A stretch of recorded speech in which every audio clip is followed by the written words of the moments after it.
الحمد لله نحمده ونستعينه ونستغفره ونؤمن به ونتوكل عليه ونعوذ بالله من شرور أنفسنا ومن سيئات أعمالنا من يهده الله فلا مضل له ومن يضلل فلا هادي له وأشهد أن لا إله إلا الله وحده لا شريك له وأشهد أن محمدا عبده ورسوله أما بعد يا أيها الذين آمنوا اتقوا الله حق تقاته ولا تموتن إلا وأنتم مسلمون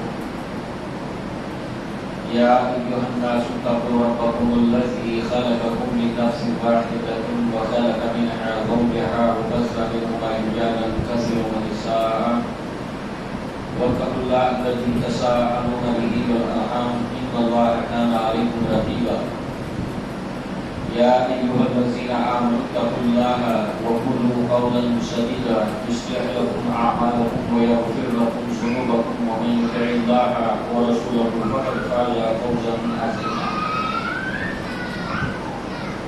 فإن خير الحديث كتاب الله وخير الهدي هدي محمد صلى الله عليه وسلم وشر الأمور محدثاتها وكل محدثة بدعة وكل بدعة ضلالة وكل ضلالة في النار وقال الله تبارك وتعالى ولقد آتينا لقمان الحكمة أن يشكر لله ومن يشكر فإنما يشكر لنفسه ومن كفر فإن الله غني حميد رب اشرح لي صدري ويسر لي أمري واحلل عقدة من لساني يفقهوا قولي اللهم أرنا الحق حقا وارزقنا اتباعه وأرنا الباطل باطلا وارزقنا اجتنابه آمين یا رب العالمین. مسلمان خواتین اسلام، گزشتہ سنیچر سے ہم نے ایک عنوان کا آغاز کیا تھا، اس کی یہ دوسری کڑی ہے، یعنی لقمان کی نصیحتیں. قرآن مجید کی سورہ لقمان میں اللہ تعالیٰ نے ان نصیحتوں کا ذکر کیا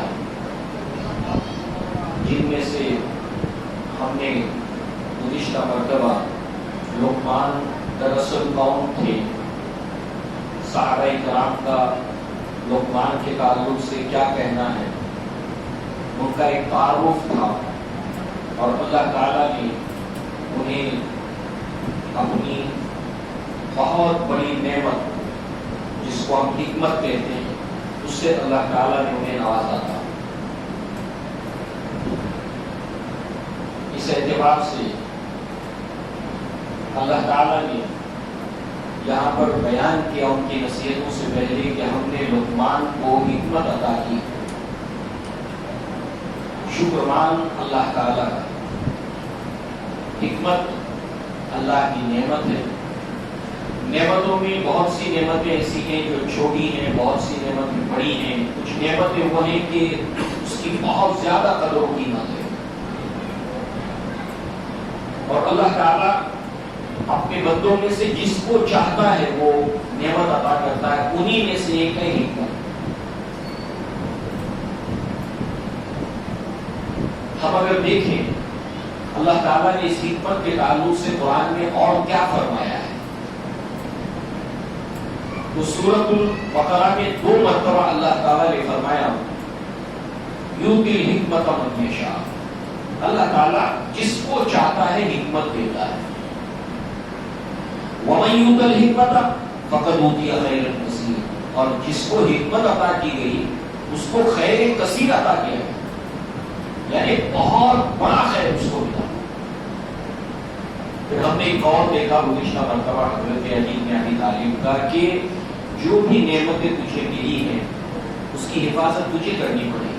مال ہے، عزت ہے، انسان کو سنبھل کے رہنا پڑتا ہے، تجھے حفاظت کرنی ہے. مگر حکمت جیسی نعمت اگر تجھے مل جائے تو یہ خود تیری حفاظت کرے. یہ بہت بڑی نعمت ہے، اللہ نے اس کو خیر کثیر قرار دیا. اور پھر اللہ نے یہ بھی فرمایا کہ اللہ تعالیٰ جس کو چاہتا ہے یہ حکمت دیتا ہے.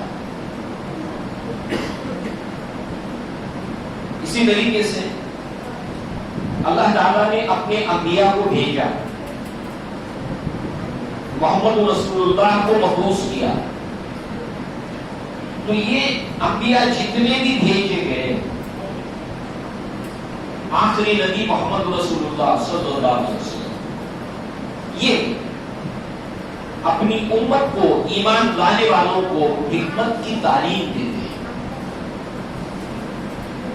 وَالَّذِي بَعَثَ فِي الْأُمِّيِّينَ رَسُولًا مِّنْهُمْ يَتْلُو عَلَيْهِمْ آيَاتِهِ وَيُزَكِّيهِمْ وَيُعَلِّمُهُمُ الْكِتَابَ وَالْحِكْمَةَ وَإِن كَانُوا مِن قَبْلُ لَفِي ضَلَالٍ مُّبِينٍ۔ وہی وہ اللہ تعالیٰ ہے جس نے اپنے رسول کو اٹھایا، مبعوث کیا امیین کے اندر، امی جو پڑھنا لکھنا نہیں جانتا، ایسے لوگوں کے درمیان اللہ تعالیٰ نے اپنے نبی کو اٹھایا۔ کیا کرتے ہیں؟ اللہ کی آیات کی تلاوت ان کے اوپر کرتے ہیں، وَيُزَكِّيهِمْ، ان کا تزکیہ کرتے ہیں، تزکیہ نفس، انہیں اللہ کی کتاب کی تعلیم دیتے ہیں اور انہیں حکمت سکھاتے ہیں، حکمت کی باتیں سکھاتے ہیں، اور اس سے پہلے یہ لوگ کھلی بھی گمراہی میں تھے۔ اور یہ عنوان اللہ کے نبی صلی اللہ علیہ وسلم کے فرض منصبی اس کو قرار دیا اللہ تعالیٰ نے کہ آپ کو جو نبی اور رسول بنایا گیا تو اس اعتبار سے یہ 4 کام کرنا آپ کے فرائض میں داخل ہے۔ اور یہ ذکر قرآن میں 4 جگہ پر ہوا۔ سورۃ البقرہ میں 2 مرتبہ، جب ابراہیم علیہ السلام دعا مانگتے ہیں خانہ کعبہ کی تعمیر کرتے ہوئے، ربنا وابعث فیہم رسول یتلو علیہم آیاتک ویعلمہم الکتاب والحکمہ ویزکیہم۔ پھر دوسری مرتبہ سورۃ البقرہ کے اندر آیا، پھر سورہ آل عمران میں ایک بار آیا اور سورہ جمعہ میں ایک بار آیا، 4 مرتبہ۔ اس سے اس عنوان کی اہمیت کا پتہ چلتا ہے۔ حکمت خیر کثیر، نبیوں کا فرض منصبی، اللہ کے نبی کا فرض منصبی۔ اللہ کے نبی نے صحابہ کرام کو حکمت کی باتیں سکھائی۔ اس اعتبار سے اللہ تعالیٰ تمام انبیاء اور رسولوں کو حکمت عطا کرتا ہے۔ جیسے اللہ تعالیٰ نے داؤد علیہ السلام کے بارے میں فرمایا، وَآتَيْنَاهُ الْحِکْمَةَ وَفَصَلَ الْخِطَابَ، ہم نے داؤد کو حکمت عطا کی اور فصل الکتاب، خطاب یعنی قول فیصل، ایسا خطاب، ایسی گفتگو جو فیصلہ ہو، دودھ کا دودھ پانی کا پانی کرنے والی ہو، دو ٹوک ہو۔ اللہ نے یہ عطا فرمایا۔ یہ معاملہ صرف داؤد علیہ السلام کا نہیں، اللہ رب العزت چونکہ انبیاء کو اپنے اس دین کی، اسلام کی، توحید کی تعلیم دینے کے لیے مبعوث کرتا ہے تو تعلیم دی جاتی ہے زبان سے، اور اللہ تعالیٰ انہیں یہ فن عطا کرتا ہے۔ لہذا اللہ تعالیٰ نے بالعموم مسلمانوں کو اس پیغام کو، چونکہ یہ آخری امت ہے، کوئی نبی اب آنا نہیں ہے، قرآن کو اللہ نے محفوظ کر دیا، نبی کی احادیث کو، سنتوں کو محفوظ کر دیا، صحابہ کرام کی زندگی مستند طور پر محفوظ ہو گئی، جو سب سے پہلی اسلامی جماعت تھی، سب سے پہلے جو مسلمان تھے، اور اس طریقے سے ایک جامع انداز کے اندر اسلام کا ذخیرہ ہمارے لیے محفوظ کیا۔ اب اس کو پریزنٹ کرنا ہے، اس کو پیش کرنا ہے، تو اس کی پیشکش بہت بہترین ہونی چاہیے، اور اللہ نے اس کا حکم دیا، ادعو الی سبیل ربک، کہ اپنے رب کے راستے کی طرف بلاؤ، بالحکمہ، حکمت کے ساتھ، والموعظۃ الحسنہ، اور واعظ حسنہ کے ذریعے سے، بہترین واعظ نصیحت کے ذریعے سے بلاؤ. وجادلہم باللتی ہی احسن، اور احسن مجادلہ، ایسا آرگیومنٹ، ایسی ڈیبیٹ، ایسا مجادلہ، ایسی بحث کہ جو بہترین ہو، احسن ہو، جہاں پر یہ پیغام اسلام کی دعوت، اللہ کی طرف بلانے کی دعوت، توحید کی دعوت، قرآن کی طرف بلانے کی دعوت، اس سے بہترین دعوت کوئی ہے ہی نہیں دنیا میں. دنیا کے لوگ بہت سی چیزوں کی طرف دعوت دیتے ہیں، مگر جتنی بہترین دعوتیں دی جاتی ہیں ان میں سب سے اچھی دعوت اسلام کی طرف بلانے کی ہے، اللہ کی طرف بلانے کی ہے. آپ سوچئے، جو لوگ باطل کی طرف بلاتے ہیں، جھوٹ کی طرف بلاتے ہیں، دھوکے کی طرف بلاتے ہیں، برائی کی طرف بلاتے ہیں، انداز کتنا اچھا اختیار کرتے ہیں، اسلوب کتنا اچھا اختیار کرتے ہیں کہ لوگ ان کے اس بلائے جانے کی طرف، اس پیشکش کی طرف دوڑے چلے جاتے ہیں. تو یہ بہترین دعوت بہت زیادہ استحقاق رکھتی ہے، پہلے نمبر کا حق رکھتی ہے کہ اس دعوت کو بہترین انداز میں پیش کیا جائے. دعوت اچھی، انداز، پیشکش خراب ہو، یہ بات ٹھیک نہیں. اللہ تعالیٰ نے جہاں پر حکم دیا وہاں پر اس حکم پر عمل پیرا کیسے ہوا جائے اس کی تعلیم دی.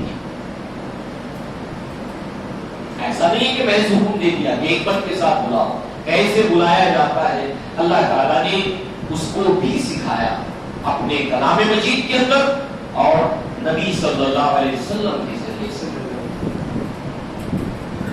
اس اعتبار سے ان باتوں سے ہمیں کچھ اندازہ ہوا ہوگا حکمت اس عنوان کا.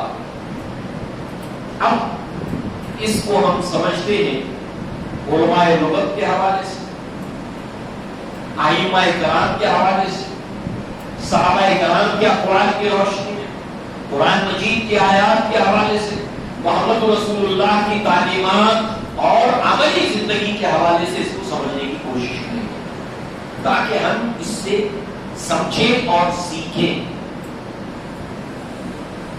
لہذا لسان العرب کے اندر اس کا جو معنی بتایا گیا ہے، اس کا مادہ، اس کا مصدر ہے 6 حرفی مادہ، 3 حرفوں سے مل کر یہ بنا ہے، ہا، کاف، میم.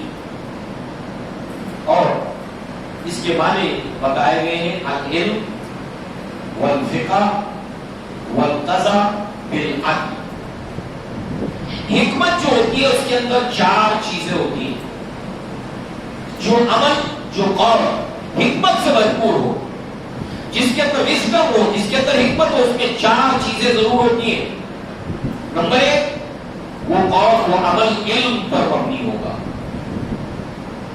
لا علمی پر مبنی نہیں ہوگا. وہ ایکشن ہو یا وہ علم ہو، بات ہو، قول ہو یا عمل ہو، وہ علم اس کے پیچھے ہوگا، علم کام فرما ہوگا. نمبر 2، فقہ، کہتے ہیں سمجھ کو، علم کی سمجھ.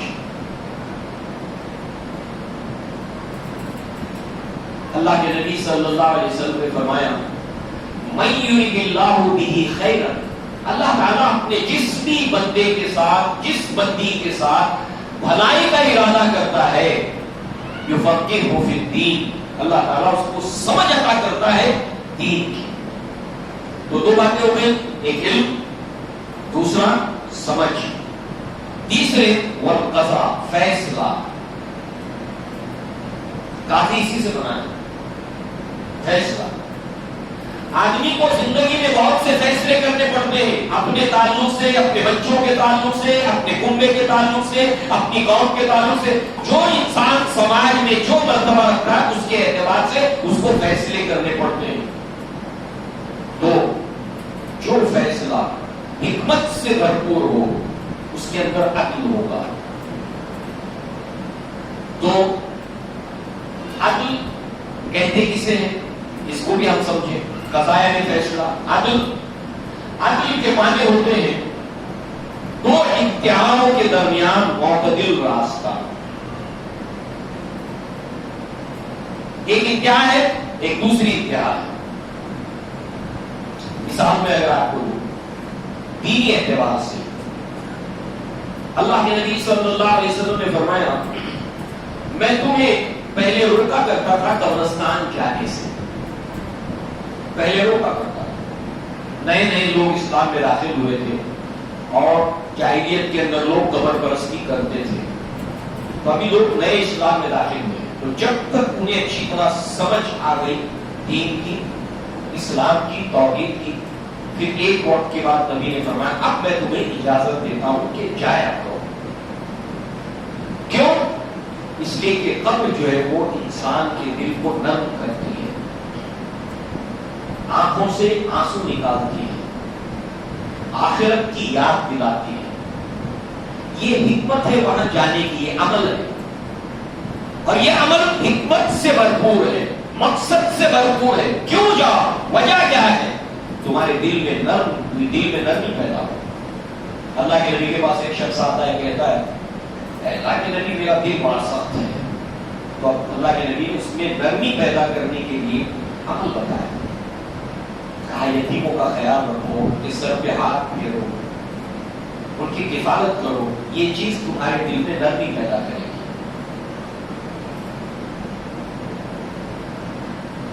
دل کی نرمی اللہ کو پسند ہے۔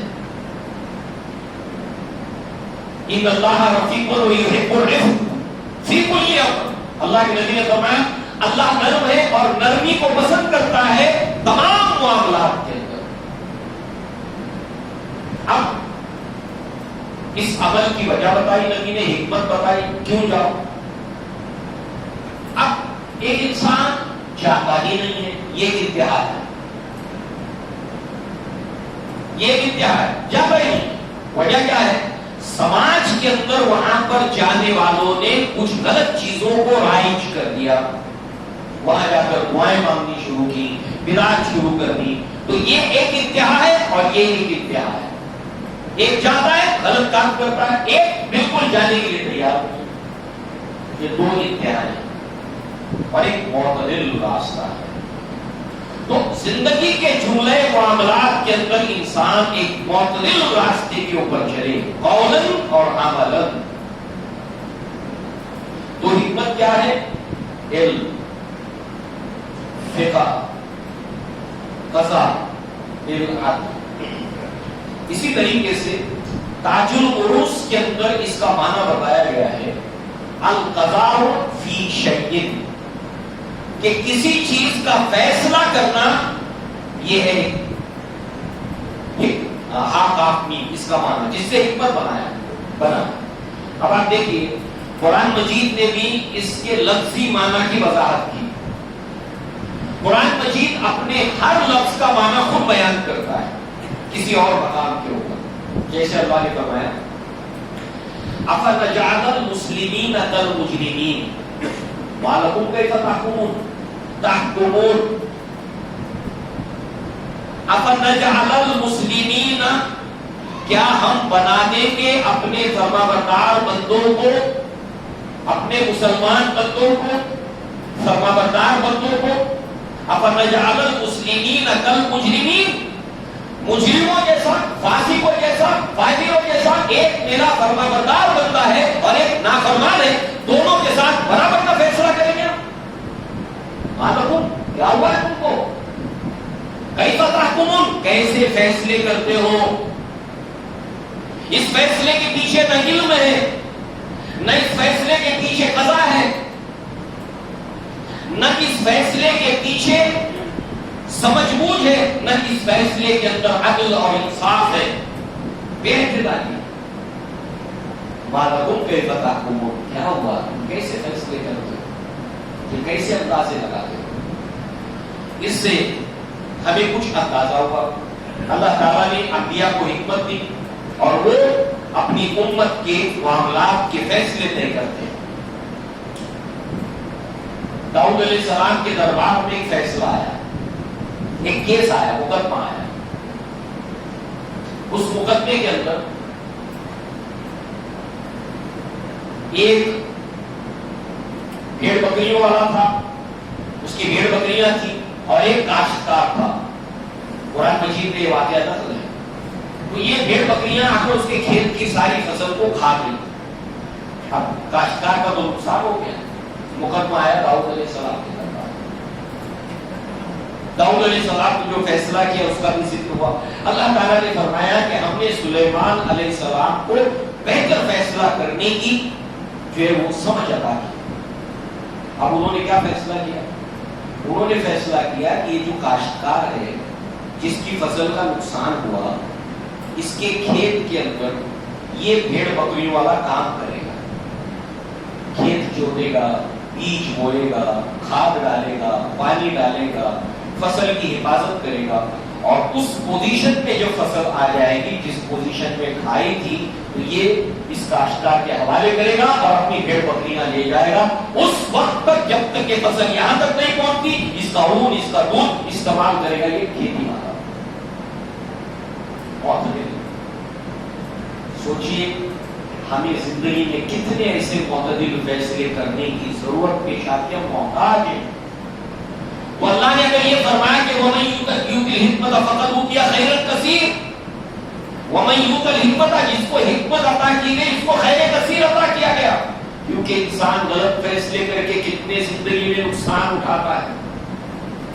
تو ہمیں محسوس ہو جائے کہ ہمیں اس کی ضرورت ہے، زندگی میں ہمیں اس کی ضرورت ہے، تو کیا کریں گے ہم؟ پھر اللہ سے دعا مانگیں گے، اللہ حکمت عطا فرما، مجھے سمجھ بوجھ عطا فرما، مجھے دین کی سمجھ عطا فرما، مجھے دنیا کی سمجھ عطا فرما، تاکہ میں اپنے اہل و عیال کی زندگی کو بہتر طریقے سے لے کر چل سکوں اللہ تیرے حکم اور تیرے رسول کے حکم کے مطابق، اور دنیا اور آخرت میں کامیاب اور کامران ہو سکوں.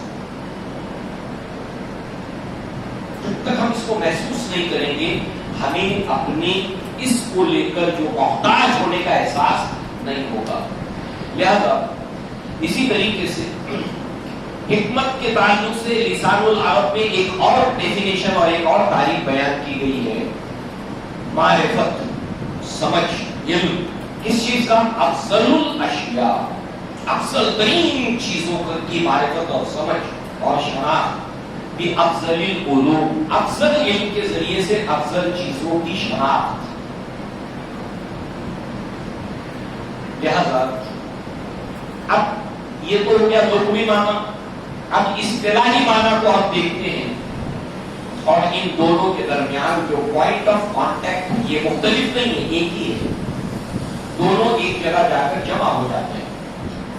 مجاہد رحمہ اللہ کہتے ہیں فہم الکتاب، اللہ کی کتاب کی سمجھ، حکمت سے مراد. اور اللہ نے قرآن میں فرمایا یاسین والقرآن الحکیم، حکمت سے بھرپور کلام کی قسم ہے. تو قرآن مجید اول و آخر حکمت سے بھرپور ہے، سمجھ بوجھ سے بھرپور ہے، دانائی سے بھرپور ہے، عقل مندی کی باتوں سے بھرپور ہے. اور اگر انسان کو اس کی سمجھ مل جائے تو خود عقل مند ہو جائے گا، خود سمجھدار ہو جائے گا. لہذا مجاہد رحمہ اللہ کہتے ہیں کہ اس سے مراد اللہ کی کتاب کی سمجھ. اگر ایک سوال ہم اپنے سامنے رکھیں، اللہ کی کتاب کی سب سے زیادہ سمجھ کس کو تھی؟ محمد رسول اللہ صلی اللہ علیہ وسلم. کیونکہ اس کی سمجھ آپ کو کس نے عطا کی تھی؟ اللہ تعالیٰ نے. تو قرآن مجید کی تبیین، اس کی وضاحت، اس کا معنی، اس کا مطلب قولاً اور عملاً جو اللہ کے نبی نے بتایا وہ ہے سنت، وہ ہے حدیث.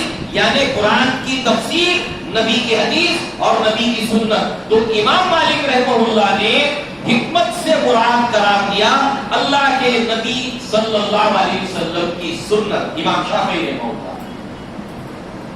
یعنی اللہ تبارک و تعالیٰ کا کلام، اللہ کے نبی کی سنت، آپ کے اقوال، یہ سب حکمت ہے. اور اس اعتبار سے حکمت کا لغوی معنی ہم نے کیا دیکھا؟ علم. تو اللہ کا کلام علم ہے. دوسرے قضا، فیصلہ، اللہ کا کلام فیصلہ ہے اور اللہ کا فیصلہ عدل کے ساتھ ہے، اور اس کی شرح جو اللہ کے نبی نے کی قولاً اور عملاً، اس میں یہ ساری چیزیں جمع ہو گئی۔ گویا کہ اللہ کے نبی نے جو بھی کہا اور جو بھی کیا اور اللہ کا کلام، یہ سب کا سب علم، حکمت، دانائی، سمجھ، عدل، ان سب سے بھرپور ہے۔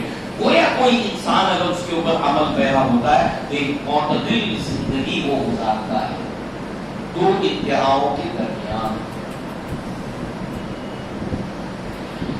لہذا جو ہے وہ ابو عبداللہ محمد بن ادریس یعنی امام شافعی الرسالہ کے اندر سنت رسول اللہ صلی اللہ علیہ وسلم اس کو قرار دیتے ہیں، اور اس کی دلیل کے اندر جو اسباب آیت لائے ہیں قرآن کی، وہ ہے سورہ بنی اسرائیل کی آیت، اللہ تعالیٰ نے بلکہ سورہ نور کی آیت، جس میں اللہ نے اللہ کے نبی کی بیویوں کو حکم دیتے ہوئے فرمایا وَاذْكُرْنَ مَا يُتْلَى فِي بُيُوتِكُنَّ من آیات اللہ والحکمت، ان آیات کا، ان باتوں کا چرچا کرو۔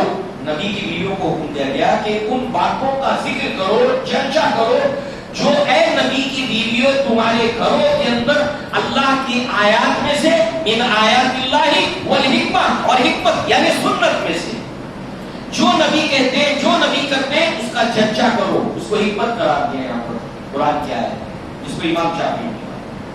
تو لہذا اس اعتبار سے یہاں پر اگر آپ دیکھیں تو اصطلاحی معنی کے اندر اللہ کی کتاب حکمت سے بھرپور، اور اللہ کے نبی کی سنت اور اللہ کے نبی صلی اللہ علیہ وسلم کے اقوال، لہذا جو ہے وہ اللہ تعالیٰ نے اپنے تمام انبیاء کو حکمت عطا کی، سمجھ بوجھ عطا کی، جس کی بنیاد پر انسان اپنے تعلق سے، اپنے اہل و عیال کے تعلق سے، اپنے ماتحتین کے تعلق سے فیصلے کرتا ہے، اور دنیا کے اندر بھی کامیاب اور کامران ہوتا ہے، اور آخرت کے اندر بھی اللہ تبارک و تعالیٰ جو وہ اسے کامیاب اور کامران کرتا ہے۔ تو اللہ تعالیٰ نے لقمان کو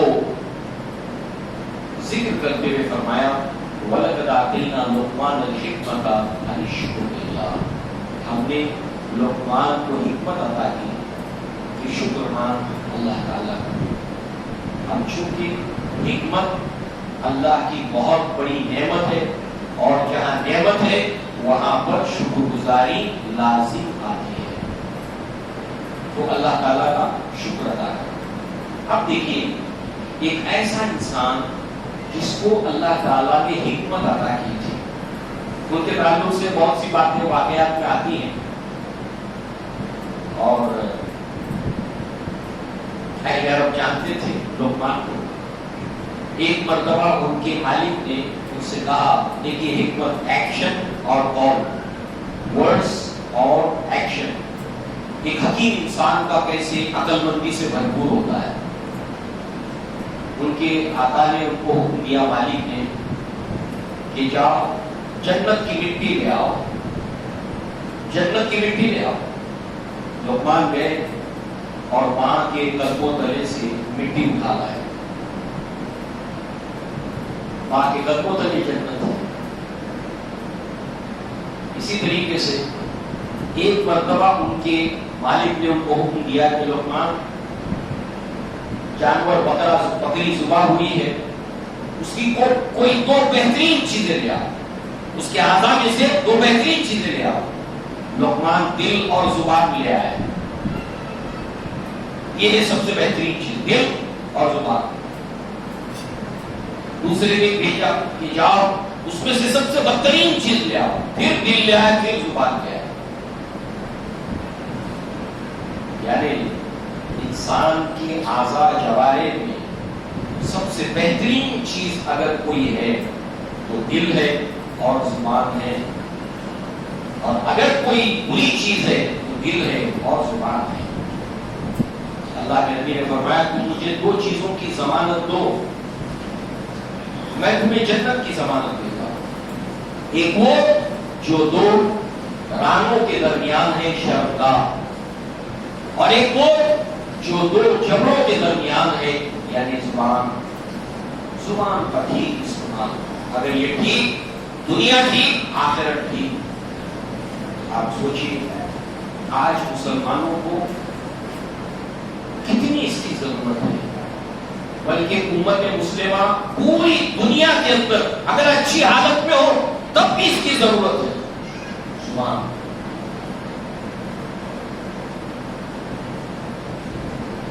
آج ہماری زبانیں کتنی گندی ہو، سلام سے ہمارے کلام کا آغاز نہیں ہوتا، گالی سے ہوتا ہے. اور ہم نے اس کو فیشن سمجھ لیا، اس کو برداشت بھی کرتے ہیں، اس کو سنتے بھی ہیں، اور ہم نے اس کو قبول کر لیا سماجی سطح کے. یہ زبان اگر گالی گلوچ کرے، جھوٹ بولے، غیبت کرے، چگلی کھائے، عیب جوئی کرے، اس سے بری چیز کوئی نہیں ہے. اگر یہ اللہ کا ذکر کرے، اچھی بات کرے، بھلی بات کرے، تو اس سے بڑی نعمت کوئی نہیں ہے کہ اللہ تعالیٰ نے قرآن میں ذکر کیا، الرحمن علم القرآن خلق الانسان علمہ البیان. انسان کو بولنا سکھایا، وہ ہے اور دوسرا ہے. لہذا اس عقل مند اور سمجھدار انسان میں اللہ نے جو نے حکمت عطا کی تھی، اس عقل مندی کے ذریعے سے انہوں نے جن چیزوں تک رسائی حاصل کی، جس چیز کو اپنی زندگی میں لائے اور کامیاب ہوئے، ان تمام کامیاب چیزوں کی تعلیم اور گر انہوں نے اپنے بیٹے کو سکھائے. نصیحتوں کی صورت میں ایک عقل مند انسان نے جو نصیحتیں رکھی، زندگی سے سیکھا، تجربوں سے سیکھا، عمل کر کے سیکھا. لرننگ بائی ایکشن، عمل کر کے سیکھا کہ اس میں کیا کیا فائدے ہیں. اللہ نے ان کو حکمت دی. ایسا ایک سمجھدار انسان نصیحتیں کرتا ہے اپنے بیٹے کو. اس سے ہمیں اندازہ ہوگا ان نصیحتوں کی کتنی بڑی اہمیت ہے کہ اللہ نے قرآن مجید میں قیامت تک پڑھے جانے والے اس کلام کے اندر اللہ تعالیٰ نے اس کو لکھا ہے. انشاءاللہ ان میں سے ایک ایک کر کے ہم نصیحتوں کو سمجھیں گے. ان میں سب سے پہلی جو نصیحت انہوں نے کی، اس میں دو باتیں ہم دیکھیں گے. نمبر ایک، لقمان اپنے بیٹے کو نصیحت تو کر رہے ہیں مگر کر کیسے رہے ہیں، پیشکش کیا ہے، پریزنٹیشن کیسا ہے، کس انداز میں پیش کرتے ہیں. ایک باپ اپنے بیٹے کو نصیحت کرتا ہے، بیٹے نماز پڑھ، کس انداز میں پیش کر رہا ہے باپ. اور لقمان بھی اپنے بیٹے کو نصیحت کرتے ہیں نماز. تو ایک باپ کو سیکھنا پڑے گا کہ ایک باپ اپنے بیٹے کو تعلیم اگر دے تو کیسا طریقہ اختیار کرے. اللہ نے کلام میں وہ کون سا طریقہ سکھایا ہے. اس لیے دو باتیں، کیسے پیش کیا بات کو اور کیا بات پیش کی. صرف اتنا ہی نہیں، ان باتوں کے اندر حکیم انسان کی علامتیں بتائی گئی ہے کہ اس کی باتوں کے اندر ترتیب ہوتی ہے، سیکوینس ہوتا ہے. جو چیز پہلے نمبر پہ آنی چاہیے وہ پہلے نمبر پہ آتی ہے اس کی بات میں. جو چیز دوسرے نمبر پہ آنی چاہیے وہ دوسرے نمبر پہ آتی ہے. جو چیز تیسرے نمبر پہ آنی چاہیے وہ تیسرے نمبر پہ آتی ہے. اور زندگی کیا ہے؟ عناصر میں ظہور ترتیب. موت کیا ہے؟ دنیا جزا کا پریشان ہونا. ہر چیز کی زندگی، کلام کی زندگی کیا ہے؟ ہر چیز کی زندگی کیا ہے؟ وہ ہے کہ ظہور ترتیب، sequence, sense of priorities. Number ایک پہ کیا، نمبر دو پہ کیا، نمبر تین پہ کیا. مثال کے طور پر ایک ایکسیڈنٹ ہو گیا، خون بہ رہا ہے، جس کا ایکسیڈنٹ ہوا بے ہوش ہو چکا ہے، خون تیزی سے بہ رہا ہے، بھیڑ جمع ہو جاتی ہے. اس میں ایک شخص ٹھنڈا پانی اپنے پیسے لگا کر خرید کر لاتا ہے کہ اس کو پلائے. اچھا کام کر رہا ہے، بولا اچھا ایک کام کر رہا ہے. ایک آدمی اس کو چھتری کھول کر سایہ دیتا ہے، غلط کام کر رہا ہے؟ نہیں. ایک آدمی لوگوں کو ہٹا کر پنکھا چلتا ہے، غلط کام کر رہا ہے؟ نہیں. تینوں سے ہی کام کر رہا ہے. ایک آدمی آتا ہے، اس کو اٹھا کر گاڑی میں رکھ کر جلد اسپتال پہنچانا چاہتا ہے. اب ان چاروں اچھے کاموں میں یہ سینس آف پرائرٹی یہ ہمت سے آتی ہے، اور اس کی سمجھ لو تو آدمی جھگڑا کرنے لگتا ہے، کمال کرتے ہو یار، میں پانی پلا رہا ہوں، اب پیسہ لگا کر پلا رہا ہوں، آپ کیا بات کر رہے ہو؟ حکمت نہیں ہے اس کے پاس، سمجھ نہیں ہے اس کے پاس، علم نہیں ہے اس کے پاس کہ اس وقت اولین درجے کا کام کون سا ہے۔ اب سوچئے ہمیں کتنی ضرورت ہے اپنی زندگی میں، تو اس اعتبار سے انہوں نے کس طرح بات کو پیش کیا، کس بات کو پیش کیا، اور ترتیب کیا تھی۔ اب دیکھیے ترتیب میں بھی پہلے نمبر پہ کیا تھا، اس کو ہم اگلی مرتبہ پڑھیں گے، صرف اتنی بات کہہ کر بات کو ختم کر دیں۔ وَلَقَدْ آتَيْنَا لُقْمَانَ الْحِكْمَةَ أَنِ اشْكُرْ لِلَّهِ وَمَنْ يَشْكُرْ فَإِنَّمَا يَشْكُرُ لِنَفْسِهِ وَمَنْ كَفَرَ فَإِنَّ اللَّهَ غَنِيٌّ حَمِيدٌ وَإِذْ قَالَ لُقْمَانُ لِابْنِهِ وَهُوَ يَعِظُهُ، اور لقمان نے اپنے بیٹے کو واعظ کرتے ہوئے، اب حکیم انسان واعظ کر رہا، اور اللہ نے حکم کیا دیا، اللہ کے راستے کی طرف بلاؤ، کس کے ساتھ؟ حکمت کے ساتھ، اور بہترین واعظ۔ تو تم جاننا چاہتے ہو بہترین واعظ کیا ہوتا ہے، تو دیکھو لقمان نے کیسے واعظ کیا اپنے بیٹے کو، سیکھو، سیکھو طریقہ، سیکھو پیشکش کہ بہترین واعظ ہوتا کیا ہے۔ اور اس واعظ کے اندر چار مرتبہ لقمان اپنے بیٹے سے کہتے یا بنیا، اے میرے بچے، اے میرے بچے۔ اب سوچئے کس قدر نفسیاتی اپیل اس کے اندر، اس پر غور کیجیے۔ حکیم انسان بلا رہا ہے، جب آپ اپنے بیٹے کو نام لے کر پکارتے ہیں، بہتر بات ہے، اس کا نام ہے محمد صلی اللہ علیہ وسلم، آپ کہتے ہیں اے محمد یہاں آؤ، محمد میری بات سنو، تو اچھا لگتا ہے بیٹے، مگر اسی کو جب آپ کیوں پکارتے ہیں اے میرے بیٹے، تو اس کے دل کے اندر ایک نرمی پیدا ہوتی ہے، ایک ریسیپٹیو موڈ پیدا ہوتا ہے، سننے کا مزاج پیدا ہوتا ہے۔